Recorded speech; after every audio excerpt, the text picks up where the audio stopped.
So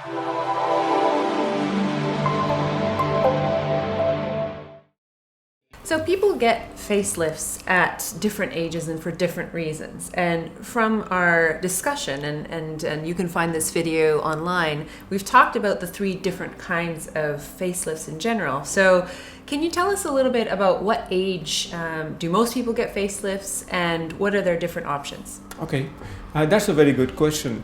So if you look at the aging impact on the face, there are subtle changes before the age of 40 for most of us. So if most of the patients who come for a facelift come to us once there is more than a subtle change, when they have a very clear-cut appearances which they don't like. These happen usually after the age of 45. And that is because of the impact of your genetics, the gravity pulling things down, your lifestyle such as smoking, alcohol, stresses, exposure to sun, or if you have been through substantive weight loss. These have a significant impact beyond the age of 40 or 45.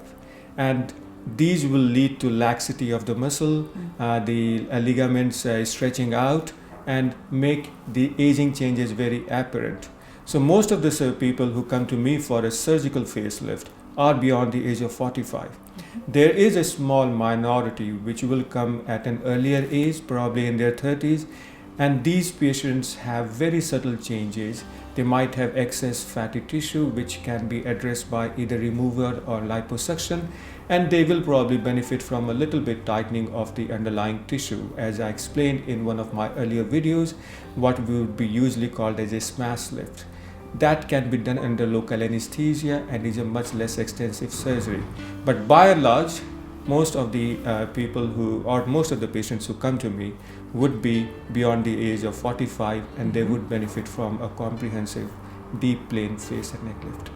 Okay, great. So people over 45, and what would you say is the number one thing that people over 45, I'm sure there's many things and it's very particular to the individual, but what is the number one sort of complaint or frustration that they come to you once they're over 45?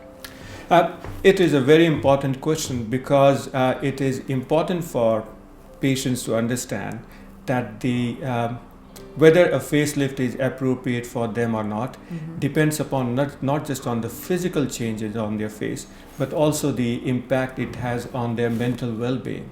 So you should not be someone who thinks that getting a facelift is going to change your life.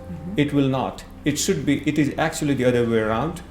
You should be someone who is comfortable the way they are, but feel that their body image is not right, that their face looks tired, they look not that energetic, they look angry, and they believe that elevating these physical things would give them more self-confidence, and they will appear more energetic and more healthier.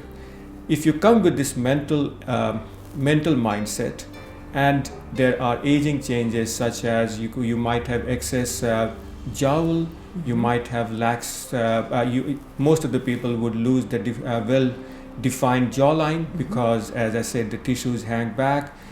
In these cases, these are the discrete physical changes that we can offer to augment and get your face looking more energetic and fresher.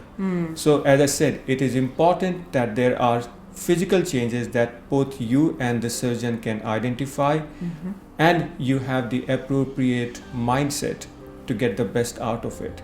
So that at the end of a comprehensive facelift, once you go out, you are feeling much better about yourself in your mind, you feel more confident, and you get that optimum outcome. Hi, we've got something fun for you. We have a quiz below that will help you to understand whether deep clean facelift or other techniques surrounding the face might be right for you. So take a moment, have some fun, and take the quiz below.